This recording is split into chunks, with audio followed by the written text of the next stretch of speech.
Welcome to What Patients Can Teach Us About Living with Uncertainty, a healing story session, co-sponsored by the Health Story Collaborative, Inspire, and the Society for Participatory Medicine. As a reminder to all of you, this session is being recorded. I'm Dr. Danny Sands. I'm a primary care physician at Beth Israel Deaconess Medical Center in Boston and Chief Medical Officer of Backpack Health. I am also a co-founder and co-chair of the Society for Participatory Medicine, one of today's sponsors. The Society for Participatory Medicine, a 501c3 nonprofit membership organization, was founded in 2009 to promote participatory medicine, a movement in which networked patients shift from being mere passengers to responsible drivers of their health, and in which providers encourage and value them as full partners. Participatory medicine is an ethical approach to care that also holds promise to improve outcomes, reduce medical errors, increase patient satisfaction, and improve the cost of care. The Society views its mission as one of culture change involving healthcare professionals, patients and caregivers, and all other stakeholders in healthcare. As a membership organization, our members comprise all stakeholders across the healthcare continuum, including physicians, nurses, and other healthcare professionals, patients, caregivers, and patient advocates, healthcare administrators, healthcare lawyers, entrepreneurs, and so on. Anybody who touches healthcare. Our work has broad reach through our membership, readers of our publishing properties, and our vocal social media presence. Another one of our sponsors is Inspire. Inspire is a healthcare social network of more than 2 million patients and caregivers who safely share health experiences and find genuine support in the online community. And you can learn more about Inspire by visiting inspire.com. And by the way, all of these, the URLs and contact information for these organizations are on the slide you're seeing. I'll now hand this over to one of my colleagues, Annie Brewster, who is also a practicing internist and who is the founder and executive director of the Health Story Collaborative. Annie? Thank you so much, Danny, and thank you for everyone for tuning in this afternoon. I'm going to be brief because I want to get to the heart of the program, which is to hear from these two amazing storytellers, Elizabeth and Keisha, two women who are living with chronic and progressive illness and have a lot to teach all of us. And so it's a real treat. But I want to give a very quick background about who I am and what Health Story Collaborative is, and also introduce you to my colleague, Jonathan Adler, who's my partner at Health Story Collaborative. So our mission at Health Story Collaborative is, it centers around creating time and space for story exchange for the purpose of individual and collective healing. So we really believe in the transformative power of storytelling, and especially the need for stories within healthcare. I came to this work from a really personal place. So I'm a practicing internist, as Dr. Sands said, but I'm also a patient. I've been living with MS for 17, 18 years now. And I learned myself through experience that stories really saved me. So as a patient, for me, listening to stories from other people when I was trying to come to terms with my diagnosis really helped me to feel less alone. And ultimately, telling my own story was essential for me to integrate my illness into my life, to accept my diagnosis. And as a doctor, I really learned that the most important thing I can do is listen to my patients and what they have to say. And I think it's really taught me, being a patient, that we need to listen more and that the wisdom is with the patients. And so I came to this work from a very intuitive place, but it turns out that there's research that really backs this up, that stories sort of shape our identity and help us integrate challenging experiences into our life and make meaning out of them. And that's really important. And I think it's very important at the present time because of all the collective challenges that we're facing in our society today. And so I am very grateful to Keisha and Elizabeth for taking the time to be with us and to share their stories. It's really a gift to all of us. We call these healing story sessions, and typically we do them live. And obviously we can't do that right now because of COVID. So this is a new challenge for us. There's something really magical that happens when you get everyone together in a room and you have people witnessing and people being witnessed in story exchange. But we're going to do our virtual version of that today, and we'll do our best. And we're really glad that you're all here. All listeners, really your job is just to be open and to receive the stories and to think, I think, how they might overlap with your own stories. So look for parallels, think about what they mean to you, and dig into your own stories more. I'm going to turn it over to John Adler now, who is my wonderful colleague at Health Story Collaborative, and he can take it from here. All right, thanks, Annie, and welcome everyone. We're so happy to have such a big crowd assembled with us. So I'll also be very brief. So I work very closely with Annie at Health Story Collaborative. I'm also a psychology professor at Olin College of Engineering here in Needham, Mass. And my work has really focused on the ways in which we constitute a sense of self by telling stories about our lives. And I'm going to leave all of the details of the science out of this today, though Annie and I are always happy to talk with other folks about the science that really supports all of our programs. But what I want to say is that the work that our storytellers have done is really grounded in the methods of social science. And so Annie and I have developed ways of helping individuals work on their stories and share their stories. So that's really what we're here to share today. Let me tell you quickly the logistics of how this is going to work, and then we'll get to the main event. We're going to first hear from Elizabeth, who will tell us her story. After that, we're going to segue right into Keisha's story. This is how we usually do it, one story into the next. Keisha and Elizabeth have not yet heard each other's stories, so when the stories are over, we will first give them a chance to respond to each other if they hear resonances or have questions for each other, or really if they want any kinds of reactions. And then there should be time. We'd love to open it up to you to hear your questions. Because of the huge number of you, we're not going to be able to do that in the kind of dialogical, embodied way that we're used to. So instead, we invite you throughout the presentations to put questions into the little questions drop-down menu over on, which is probably on the right of your screen. It's on the right of my screen. Feel free to just click the little down arrow and then type in a question. And you can click send to all, or if you want to send it privately. But when we finish, Danny is going to be sort of our MC of questions.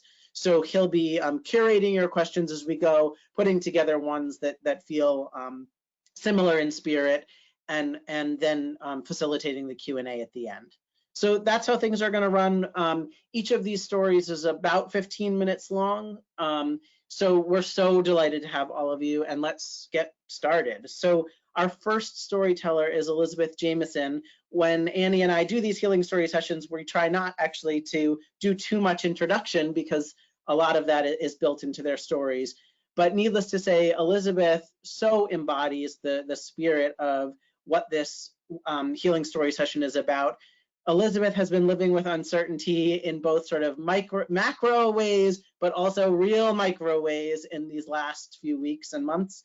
And you'll hear late in the day can sometimes be hard on Elizabeth's voice, but it's so important for us to include Elizabeth's voice in the conversation about what it means to live with uncertainty. So we're so delighted to have you, Elizabeth, and we'll turn it over to you to share your story. The COVID shattered my self-image, absolutely shattered my image. And my image was one of someone who really had made peace with my disease, which is advanced multiple sclerosis. I really was very happy. I am very happy and excited about my life. And everything went out the window when the headline news screamed all the deaths throughout the world. And I went from feeling I had made peace with my disease to feeling that I had no peace. I had so much fear about controlling my caregivers in terms of potentially carrying the disease. I was a nervous wreck, and I hated the fact that I had so much anxiety. I felt trapped. I don't know how to get out of the fear loop, and I didn't like myself. I should stop talking past tense. I still don't like myself with this screaming anxiety, and my desire to participate in this seminar is just how we can cope with this anxiety. And by way of background, I have advanced multiple sclerosis, and no one can see me, and that I'm the Zoom-gal, but I'm in a wheelchair. I'm paralyzed basically from my shoulder down. I can't walk and I can't use any of my many hands.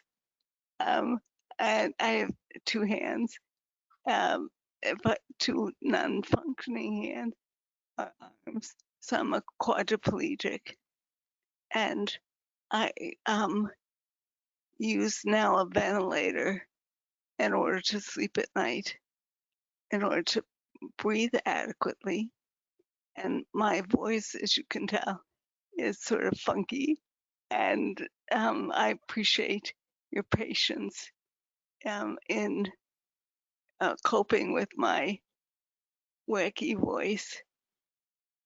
So what I wanted to do is tell you a little bit, hopefully, about my life and what I've learned in coping with various struggles through my life with multiple sclerosis. I'm trying to learn from how I've coped and what other bad experiences in my life to see if it can help me through this coronavirus. So I'll start, and hopefully we'll gain something from my journey. I was born healthy. I was totally healthy for many years, and I went, when I was in high school and college, I was deeply impacted by my upbringing, which is in upstate New York. I was very concerned about the social inequality that was in upstate New York and the fact that there was so much poverty, social unrest, and racial unrest. And that really fostered my career, my desire to involve in social change. And I decided to go to law school, and I became a civil rights lawyer. And I was a quorum lawyer representing children in jails and prisons and adults in jails and prisons. And then I can't believe how weird life is. I ended up representing kids in healthcare and representing children who needed desperately medically necessary care, like chemotherapy and wheelchairs, and if, other therapies, and insurance companies refused to pay for that for them, and the federal government refused to pay for them. So I needed to litigate, and sometimes I was successful. I loved my fight for justice, and I still want to fight for justice. And as a lawyer, I love my life. It's exactly, I think, what I was born to do. And unfortunately, I contracted MS. My MS affected my voice, and I could no longer feel comfortable practicing law. So that was my first basic existential crisis. How can I change course, not be a courtroom lawyer, but still try to do what I have to do? I have to do which is work on social justice issues. So I went, all right, I can't be a lawyer. What am I going to do? I discovered art and used it as a way of trying to really have patients have some autonomy and agency over their disease and their medical data. And I decided to go to town with MRIs, medical data. And so that's what I've been doing for the past umpteen years to make images that are changing the narrative of chronic illness, to make the images of disease, make them beautiful and ugly and complex and intriguing, so that patients can view themselves with more energy and autonomy and joy, as well as scientists and practitioners.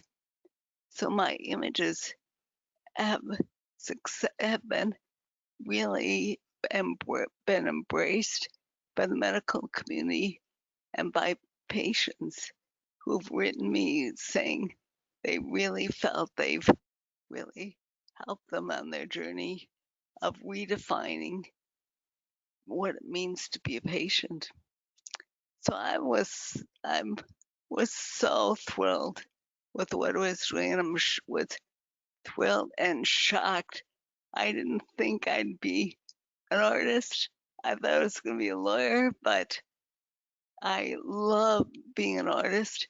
I love the message I was trying to convey of patients are human beings, and we deserve to be seen as complex, wonderful human beings like everyone else. And when in the middle of being an artist, I had to make my second existential crisis, is that I could no longer use my hands and arms as my disease progressed. So my paralysis from my shoulders down kept advancing. So I could no longer do art. So I had to switch. And I thought, all right, now I have to be a writer. I don't like being a writer. I don't think I'm a very good writer. But I had to go to town and really embrace it and love it, because the only thing I had to do with my limited body. So my wonderful colleague and I co-authored articles on what it means to be human, really human, with funny and sad and all sorts of emotions, intimate views. What does it mean to live with chronic illness?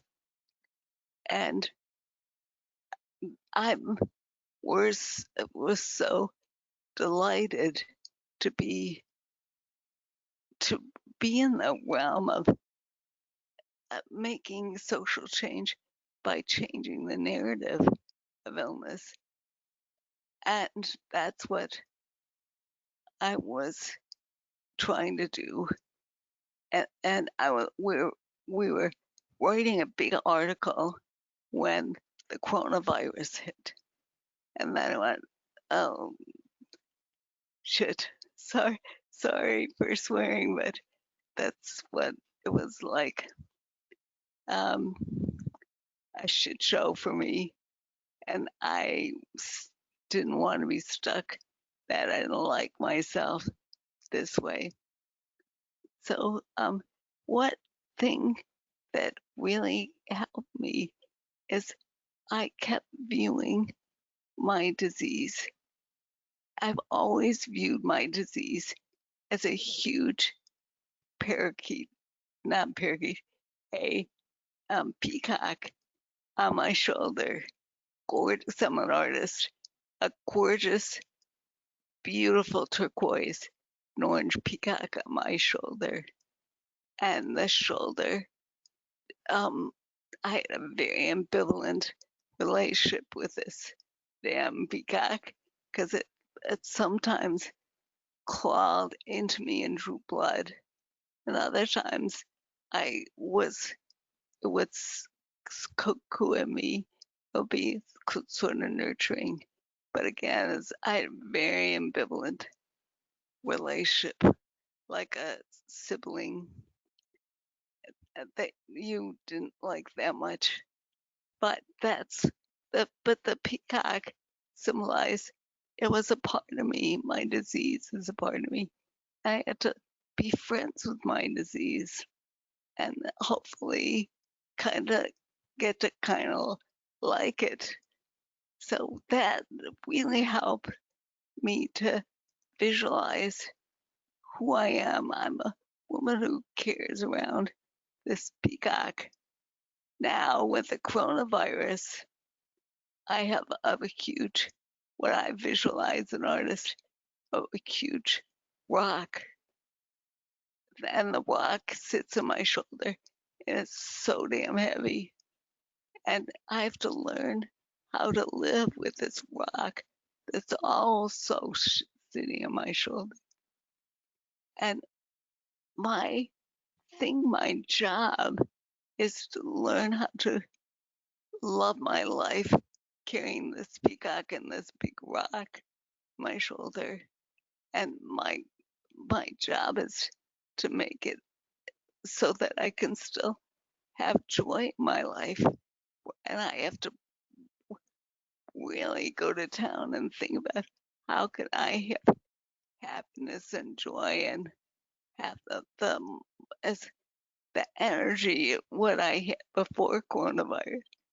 And that it's so hard to put it all together, but that's what I think I have to do. In fact, I know that's what I have to do because I have so much more to do in my life and I'm so ambitious and I want to regain some sense of control over my life. And I know there's so many people in this world, so many people in the audience who have the same issues of carrying huge rock, heavy rock on your shoulder. So we have to deal, I guess, with this uncomfortable, heavy rock. And thank you. I'm so delighted to be here and to share with everyone. I really appreciate you sharing your story, Elizabeth. And I just want to say to the audience, please, please, please go look at her website and check out her incredible art and read some of her incredible essays because she's amazing. She's really my role model.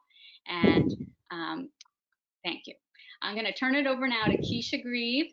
So I've known Elizabeth for longer. I just met Keisha, but I'm so glad that I did because it's really been a pleasure getting to know her through this experience.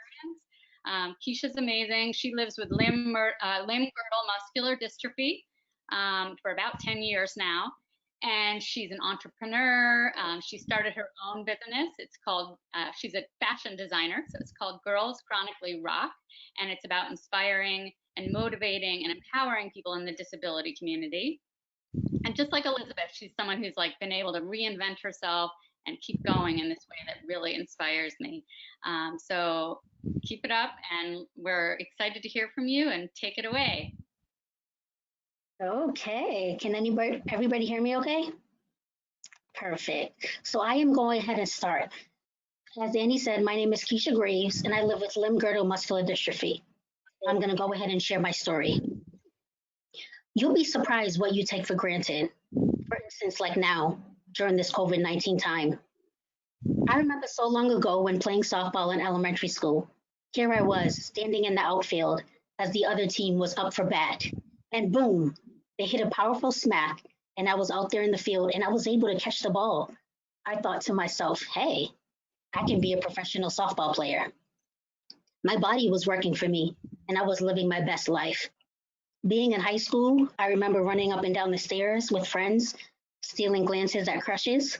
Although I enjoyed playing softball, I always had a passion for fashion and knew I wanted to be a fashion designer. After high school, I found my home at Framingham State University, where I studied fashion design and merchandising. There, I was also part of the fashion club and the Black Student Union. I would always strut the different fashion shows down the runway with my designs, with exuberant, vibrant colors such as polka dots and, of course, animal prints, because I love animal prints. I looked up to fashion designers such as Kimora Lee Simmons and Betsy Johnson. I love Betsy Johnson, especially for her quirkiness, her tutus, and always doing cartwheels after her runway show. I just found it so hilarious. Here I was, living on my own terms and loving it. I then furthered on after Framingham State University and received my MBA degree and getting a master's in business. There I was in graduate school, working as an independent fashion designer / merchandiser at department stores such as Macy's, Nordstrom's, and working for local designers, Tommy John, Calvin Klein, and Tommy Hilfiger. That was my dream job, the perfect job. Here I am, Keisha Greaves, living my best life, working as a fashion designer, and I felt like on top of the world. Of course, being inspired by Betsy Johnson. I was Keisha, on fire, and ready to take over the world. But then things took a suddenly changed. I was at the supermarket with my mom and sister.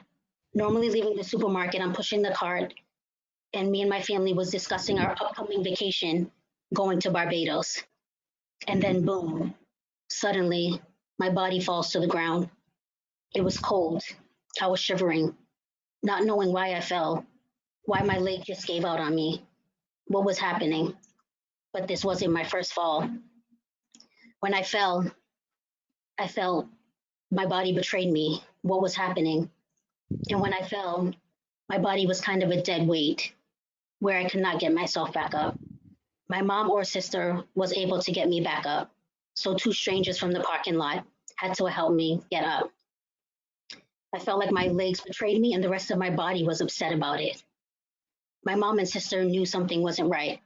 They said, why don't we go see an orthopedic? Because we're thinking maybe it's something in the feet. So we go to Tufts Medical Hospital out here in Boston, Mass. And I go in. Regular examination, I'm lying on the bed. 2 doctors come in. They asked me to raise my right leg. The right leg would not move much. It probably moved up maybe just about 1 inch. I move over to the left leg. I try to lift that up. The leg, the same thing, would not move. They both kind of looked at each other, puzzled. And so myself. And they said, I think you need to see a neurologist because something's not right. I think it's more neuromuscular. So I said, okay, still not really thinking anything of it. So I go see a neurologist. I see a neurologist at Mount Auburn Hospital, Dr. Catherine Wang. As soon as I go in, we go straight to the point. We make scheduled appointments for several testings, such as EMG, MRI, EKG, and the most interesting of all, a muscle biopsy, where I was wide awake to see everything. The only thing they did was numb around my leg, so I won't feel it. But I was pretty much awake to see them take the muscle from out of my leg, and it was interesting. I still remember that day to this day. Of course, being in graduate school at that time, having my muscle biopsy that day, I knew I wasn't able to attend class. I was bummed to have to share the process with my teacher. It was all just becoming too real. I always remember that phone call I got that day from Dr. Catherine Wang. She called me and said, Keisha, you have muscular dystrophy. I said to myself, she obviously is calling the wrong person. I don't have muscular dystrophy. What is muscular dystrophy? I never heard of it, and nobody in my family seems to have it. The first thing I do is I run to the computer, start Googling, what is muscular dystrophy? And I'm reading soldiers, it's weakening in the shoulders and legs. It usually affects males. You're usually diagnosed at birth and adolescence, and it progresses, no treatment, no cure. So I thought, okay, so she must have it wrong. because I wasn't born with this at birth. I'm now 22 years old, and she's telling me I have muscular dystrophy. And I'm also reading that it affects males. I said, I'm a female, so she has to be wrong. I was in disbelief and confusion, but still knowing at the same time something wasn't right. I thought to myself, how long am I going to live? Will I have to be in a wheelchair? Something just didn't feel right. But a part of me felt like maybe she's wrong. This can't be my life. I began to shut everyone out, sinking into my new reality and the onslaught of feelings. I am such a private person, so I didn't want to be bubbly or laughing with anybody, friends or family. I didn't feel much like laughing anytime. Of course, I got the great support of family. My mom always accompanied me to my doctor's appointments, so grateful for her to this day. And then at the time I researched doing exercising will probably help with the muscle disease. So me and my cousin Tiffany joined up and we joined Weight Watchers. And I lost over 36 pounds and I felt like I can conquer anything. I'm thinking this muscular dystrophy is going to be gone or whatever she said I had. That's what I was thinking. I only now realize I was still in denial. Going on job interviews in the retail fashion field, I started using a cane.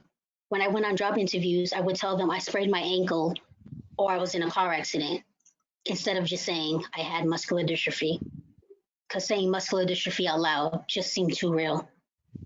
I didn't want to verbally acknowledge what was happening. I confided in a close friend about what was going on, and he suggested, why don't you write a blog? Why don't you talk about your symptoms and talk about what it's like living with muscular dystrophy? I turned to him and said, well, why would I write that? I don't have muscular dystrophy. Knowing deep down the doctor might have been right, but I still wasn't ready to acknowledge that. So I finally opened up my laptop and I said, okay. I just started typing, talking about my symptoms, what it was like living with muscular dystrophy and going to the doctor's appointments. And it took that moment as I was typing, saying it out loud to myself. I said, wow, I have muscular dystrophy. That's crazy. I said it again as I'm typing. I have muscular dystrophy. That is crazy. So what I did is I just posted it on Tumblr, posted it on Facebook, and I got such great positive feedback. I was just surprised because I wasn't sure what the audience was going to say. And these were close friends that I chatted to all the time.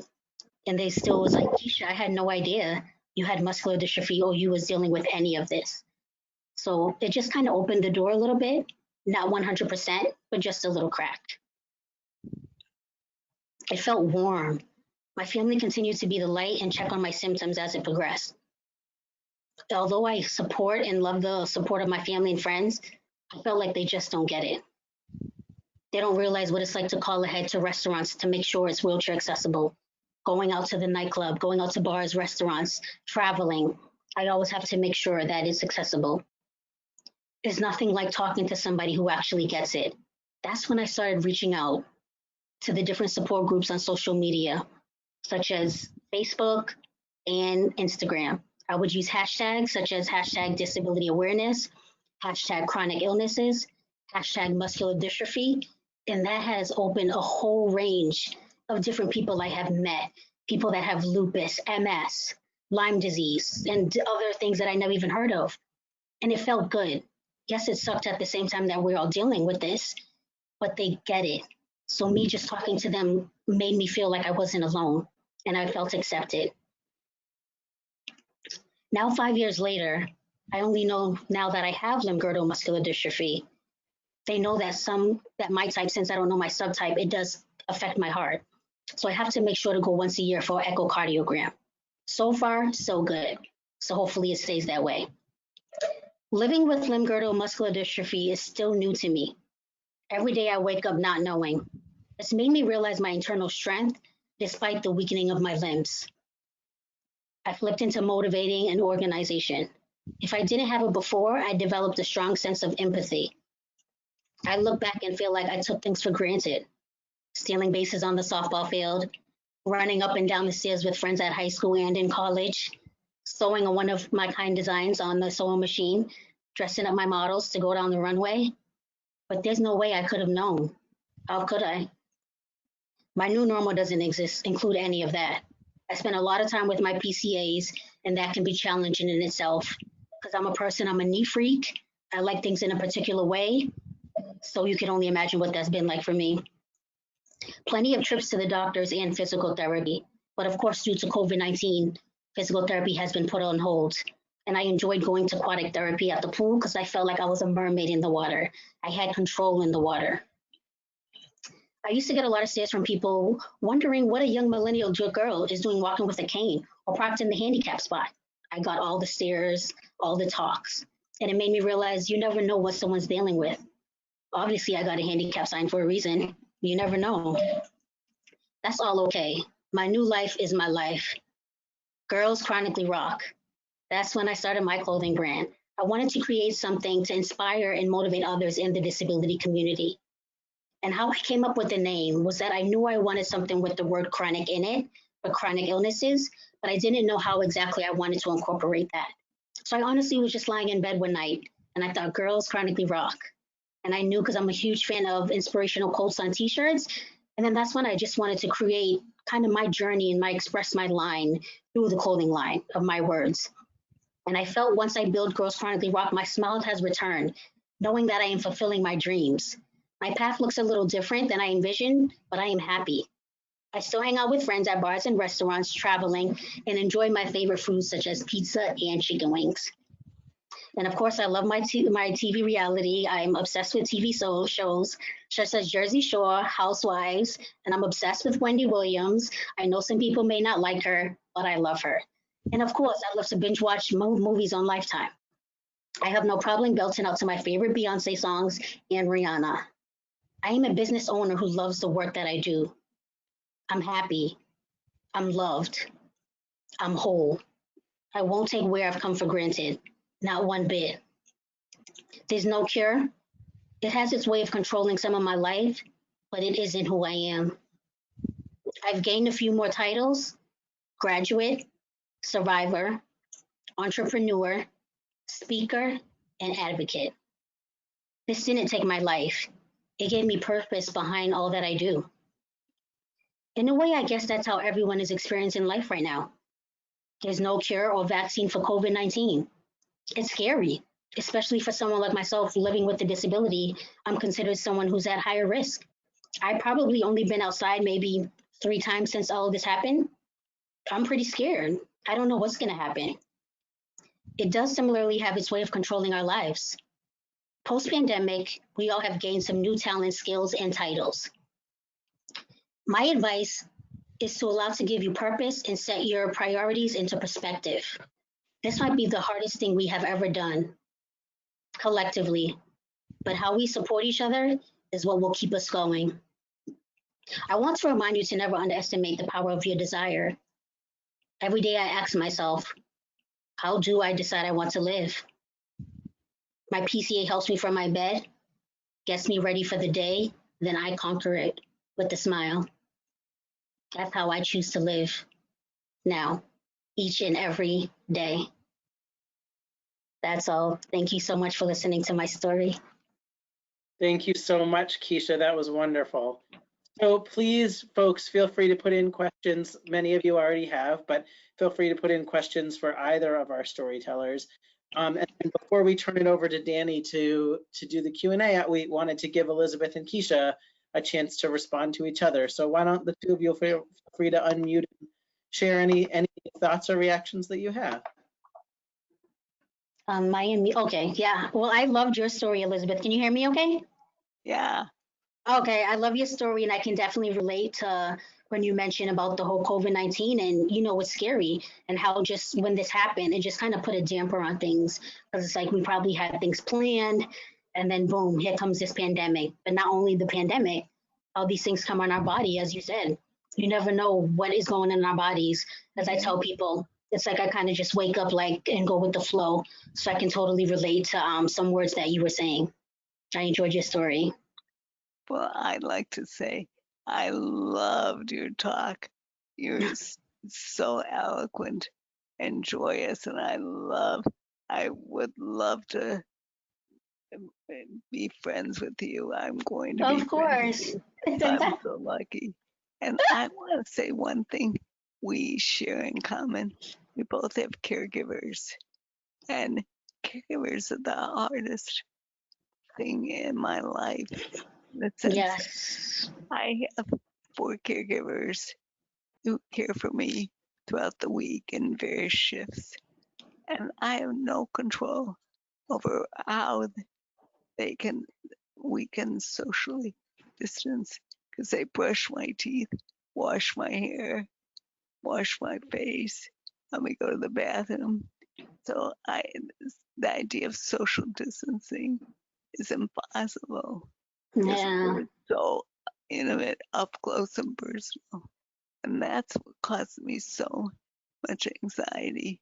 I can't control what they do outside the job, and I shouldn't, because they're wonderful people have great lives, and I cannot.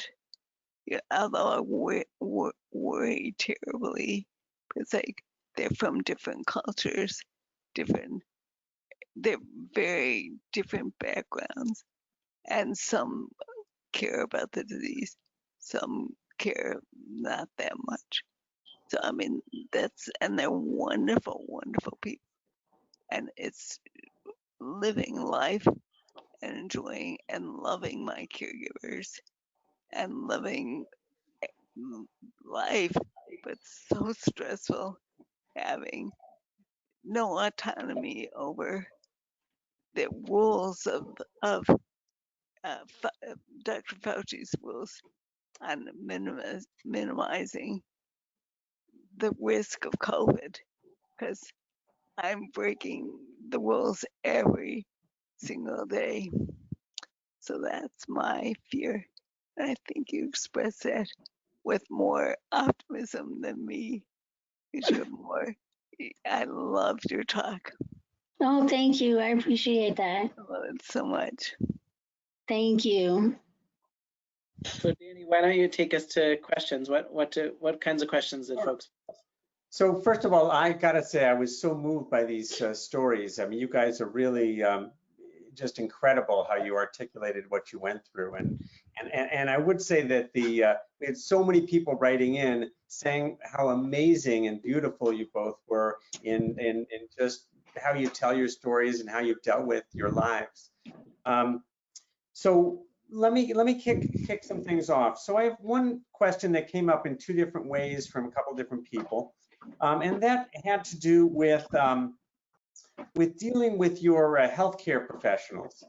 So one person wanted to know how you deal with getting your healthcare professional, because you guys have a lot of healthcare professionals. How do you get them all on the same page? And the related question is, how has having these kind of chronic conditions changed the way you have insights into your healthcare professionals and the way you interact with them as you go through your lives? So can you each answer that? I would say, see that. So to handle for the different providers that I see, and I see a lot. I see about probably 7 different neurologists. I do that by choice. I'm the type I want to get a second opinion.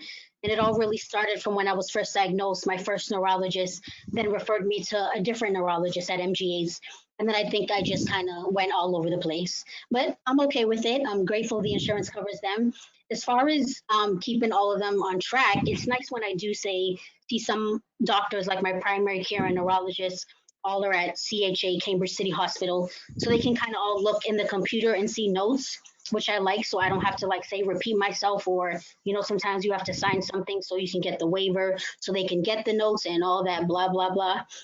So it's just but I noticed now with MGH and CHA, a good thing now they can see each other's notes.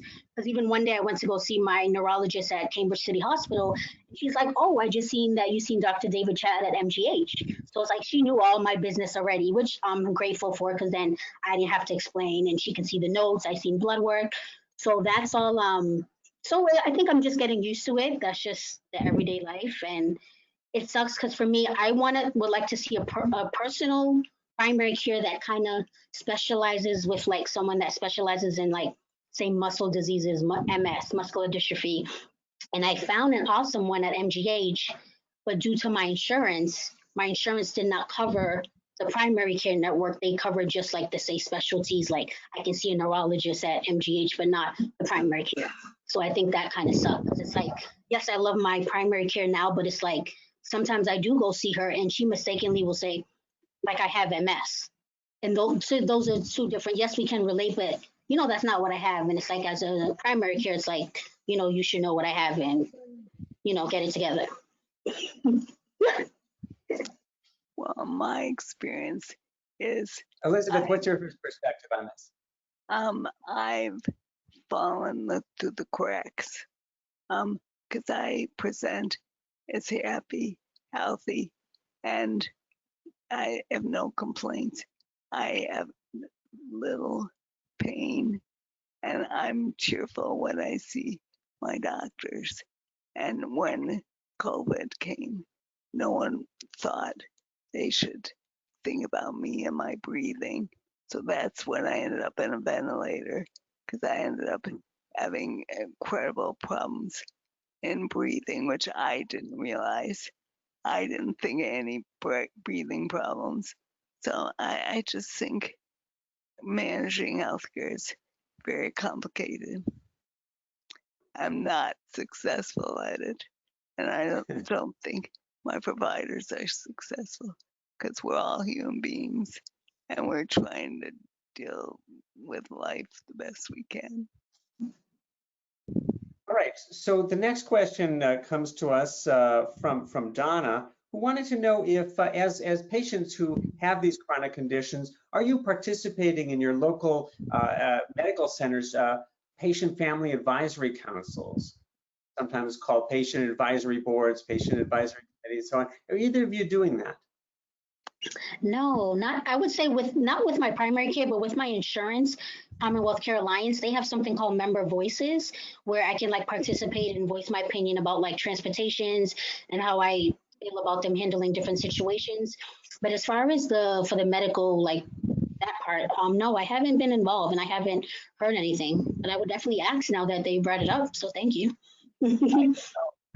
I'm sorry to interrupt. Excuse me, can I have more water? Thank you so much, Juan. I didn't even know it existed. Yeah, what's a Same good here. thing to know about, and I think for Right. anyone who doesn't.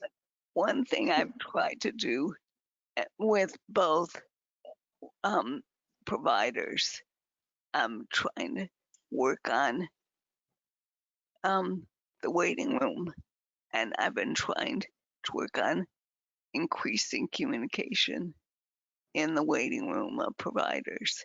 And I've found it's very hard, that I don't know how. I wasn't friendly to make creative discussions about how to make healthcare more human for people to spend their lives in medical appointments. So I've not only have known that I've never been approached the idea of breaking through the hospital system, the HMO system is very opaque and unwelcoming, I think. Okay. Great. Let me turn to another question. How do you guys, and these are to both of you, of course, we'll start with Keisha again. How do you help patients with chronic conditions understand that they're not alone? For me, I think it's something I'm still learning myself. And honestly, what I tell people is what I did was how I reached out to the different social support groups on social media like Facebook and Instagram, and using the hashtagging definitely opened up, you know, a whole range of different things. So that has helped me as a patient, of course, and being also in denial like I was for years, kind of connecting with other individuals because they get it. You know, like I said, yes, the support of family and friends, that's great, but there's nothing like talking to somebody who actually gets it. So I would definitely say start with that, reach out to the different support groups on Facebook and hashtagging, and you'll be surprised. And you never know, reach out to me. I'm here, and I have reached out to others, and you'll be surprised. Some people are very welcoming. I've been trying to use my healthcare design hat and trying to come up with a waiting room project so that people can talk to each other while in the waiting room. And because people are lonely and isolated, and with lots of time being isolated within the waiting room. And I've been thinking of so many creative ideas we could do to make it so not so isolated. And right now I feel like been stymied and how to break through the quote unquote the system. If anyone out there who has advice, please let me know. Annie and I have tried to work on the waiting room project, and we're really looking for allies. That's great. All right, now I'm going to talk about relationships. I'm going to pick up on a couple themes here. So how has this changed your relationship with your families and with your friends? And does it change your notion about what friendship is, having a condition like yours? Elizabeth, why don't you start with that one? Oh my God. It's hard, very hard. Intimacy in general is a shit show. I mean, it's very hard to be intimate with anyone. And when you have someone who's extremely disabled, as I am, I'm constantly having needs like for water, for going to the bathroom.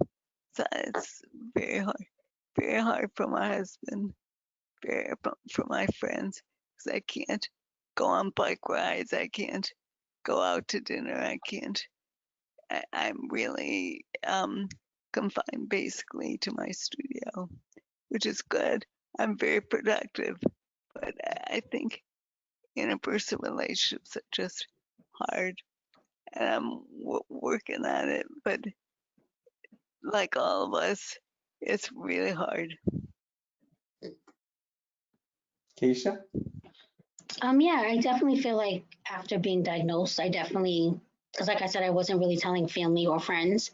I definitely realized being in a situation like this, you definitely realize who your true friends are.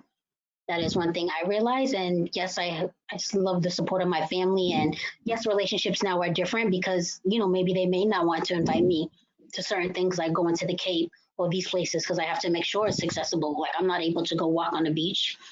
My wheelchair is not able to go on the sand. So I'm sure they probably may not say it to my face out loud, but I'm sure they may think that. But I do appreciate now that when we do go out places, they do know they take it upon themselves now to call in advance. Oh, Keisha, I already called the restaurant. It's wheelchair accessible. You're all set. They have the elevator. So I do appreciate that. And I think they learned from just me doing that over the years. And, now my family does that. So I'm like, oh, good. Something less I have to do, but it definitely still has its challenges. And, I'm just taking it day by day. And how does stress play a part in your diseases, and how do you manage that stress? I would say it definitely can be challenging. Definitely with the overall, like I said, relying on the caregivers, and I don't know what the body wants to do each and every day when I wake up. I do not know what the body wants to do. I tell people this muscular dystrophy has control over me, not the other way around. So it's like now I need help getting in and out the bed. Where opposed to just last year, I was able to get out the bed independently. So it's like definitely it takes on a lot of stress because it's like, what is happening? What's next? But I realized this MD has control over me. So of course I still have my days, but what keeps me sane is, as I mentioned, speaking to other people in the disability community because they get it. And of course, watching my TV shows keeps me sane. I'm telling you, knowing I have like those reality crazy shows to watch, that keeps my mind somewhat occupied. Well, my stress kicks me in the butt and makes me work harder and harder. I really manage my stress by working more and more on articles and creative ideas how to empower patients, and having wonderful mentors like Annie in my life that challenge me to be better and better. And I've never been more alive and thriving and so happy again until March. I was at, I can't tell you how happy I've been the past 10 years. Been the happiest years of my life, having become a quadriplegic, because I transfer stress to like, all right, I'm gonna do it. I'm gonna create things where I can succeed and help people. And I'm more ambitious now than I've ever been. So I use it to motivate me. So you both have a lot of uncertainty in your lives, and I guess so you have a couple of things going on. You have uncertainty, you've got a certain amount of isolation. If not physical isolation, it's sort of an emotional isolation because people may not understand really what you're going through, may not appreciate that. And you lay on top of this the uncertainty that comes with the current COVID-19 pandemic. Could you talk for a while about how that's affected you, given all these dynamics? Go first, Keisha. Okay. Well, I would say yes, this pandemic has definitely been scary for someone like myself who sometimes I do have respiratory breathing problems with the muscular dystrophy. So, then I'm hearing all this stuff on the news. So it totally has affected me. Like I said, I'm scared to go outside. My family, they're more going outside now and they're like, Keisha, let's go. And I'm like, no. Even my PT called me last week and said, oh, the pool's going to be opening up. We can do one-on-one appointments. And I was like, I'm like, don't even feel comfortable yet going in the pool. So I think I'm just so paranoid at this point. So I told her I would let her know when I'm ready to get back into the pool. But yeah, it totally has changed. And, I don't mind being at home. I feel like I'm very productive, but it definitely has changed. Some things that I had planned now has put on hold. I haven't really been outside, as I mentioned, and the farthest I've gone is pretty much my parking lot outside my apartment. I haven't gone any further than that. So that's just to show you how, like, I'm scared to go outside. What I Elizabeth? think the coronavirus has done to me is made me realize how much control I don't have over my life. I can't control people wearing masks around me. I can't control anything. And that's a, source of piercing my denial, because I've always been dependent with caregivers, but the coronavirus really pierced my denial of death. I mean, what I've been told, that you don't want to get the coronavirus because it's going to be, you just don't want to get the coronavirus because my Right. difficulty breathing and being on a respirator, and you just don't want to go there. And so I really thought about my funeral in a good way, because I come from the Castro and learned from all my friends who dealt with HIV that you have to embrace joy. So I'm going to have the best funeral. If maybe I'll never die, but just in case I die, I know what music I'm going to have. I'm going to have the most outrageous, funny music and cake and espressos. So I'm having some fun, but I never really thought them much about my life as being limited.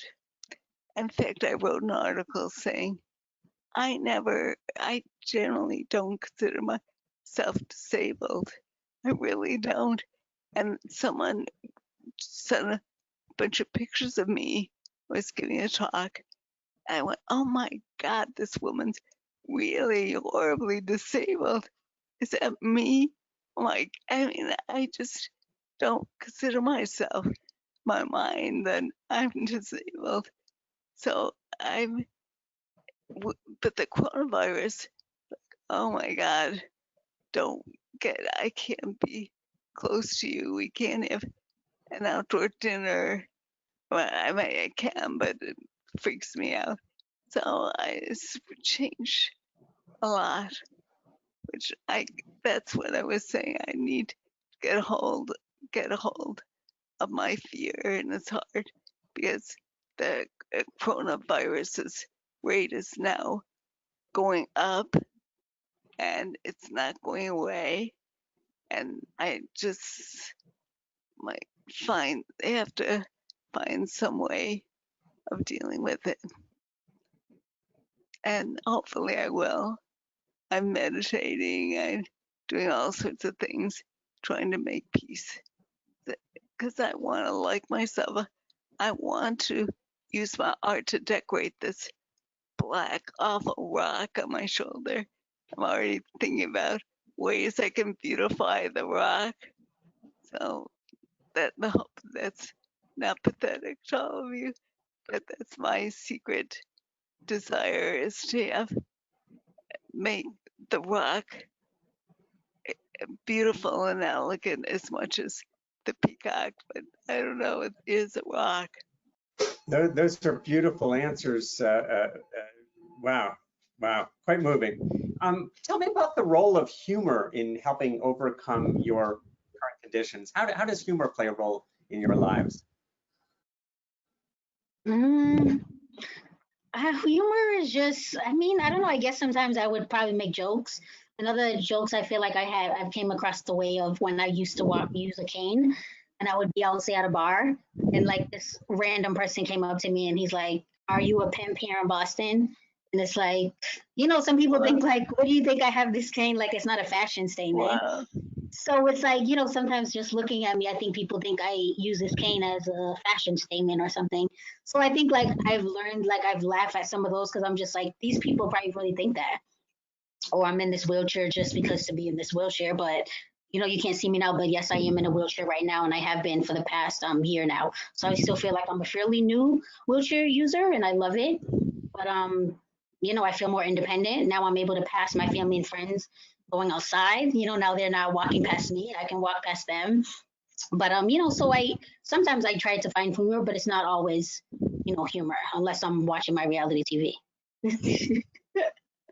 Humor for me is critical. Unless I've been able to laugh at myself, life's not worth living if you can't laugh at yourself. And I try to write articles with humor about my life because my life's hysterical. Whether it's not hysterical, but they're very funny moments. Having to be fed, for example, it just people are no good at it, and I think it's hysterical and loving. They try their best, and who knows how to feed someone. So, in fact, I wrote an article which has been rejected in every journal I've submitted to. So I'm kind of proud I've failed royally. And the article is called "Fuck You." I'm sorry. I sound like such a terrible person, but it was about the camaraderie I've had with other patients.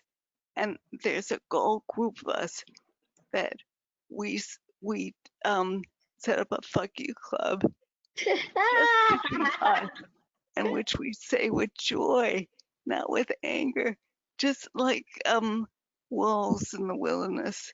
We're just screaming, just to say, look, life sucks, but we're having a great time. So, and I wrote this article. I love my article, but no one's published it. It's too profane, I guess. But I really mean it. We say it with such joy, and I have so much fun with my friends who have various chronic illnesses.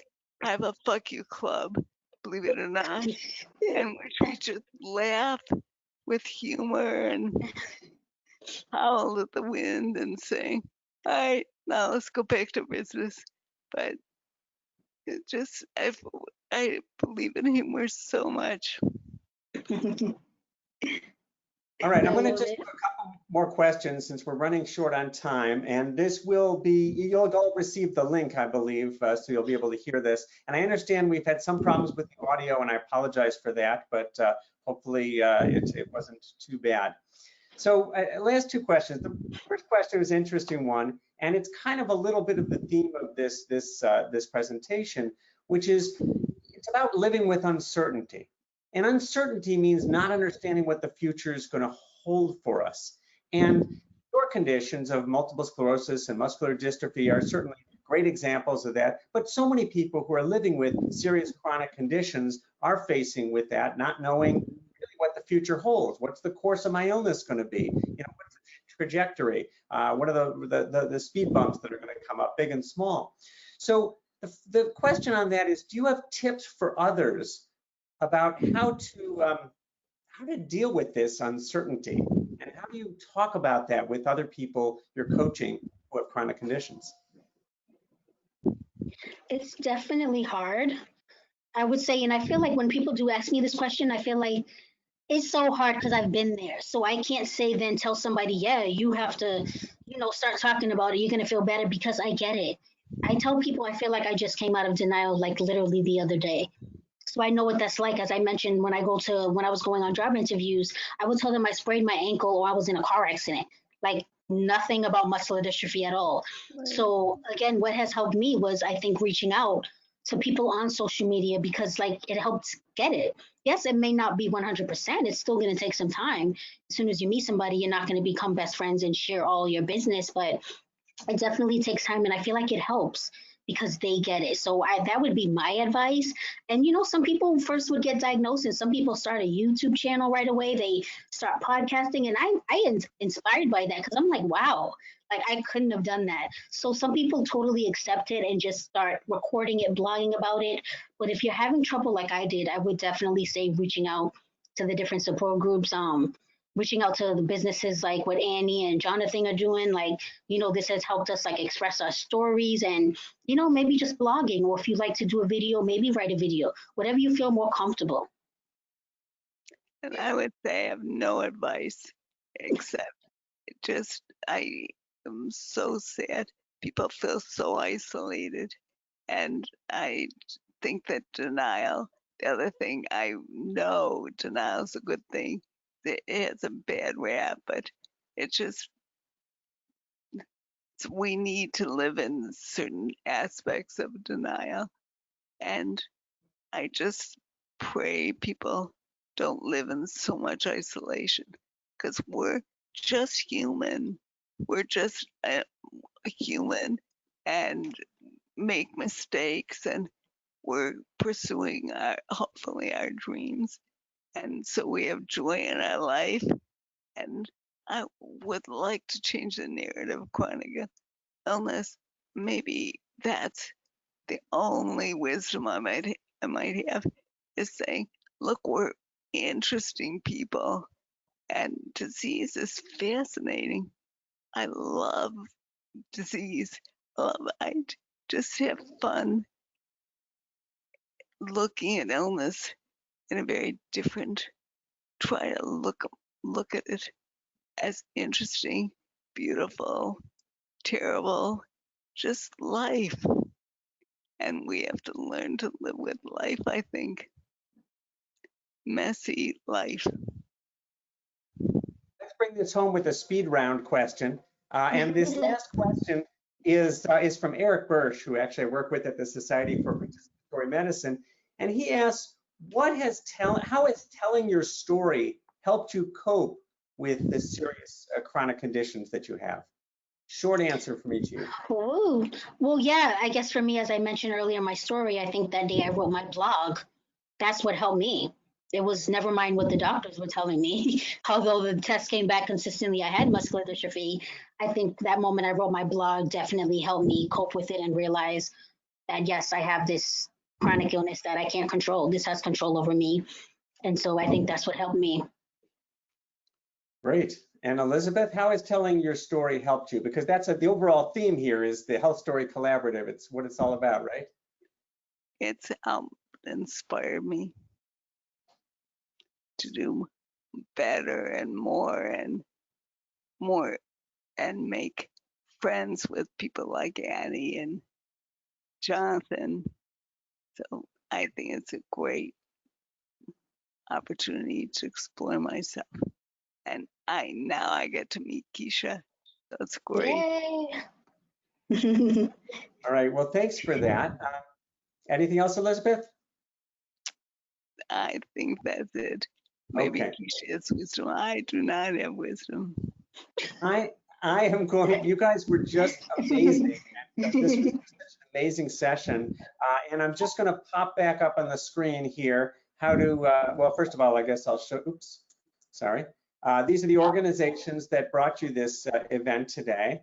And, you know, it was just such a thrilling event, and it's because we featured the wonderful stories from Elizabeth and Keisha, and how inspiring was that? So with that, remember, this was recorded. We will send you the link, and I thank you all. And if I didn't get to your questions, I do apologize for that. I'm going to stop the sharing for a second. And I think that's all we have at this point. Visit us and reach out to us, and thank you very much. Thank you.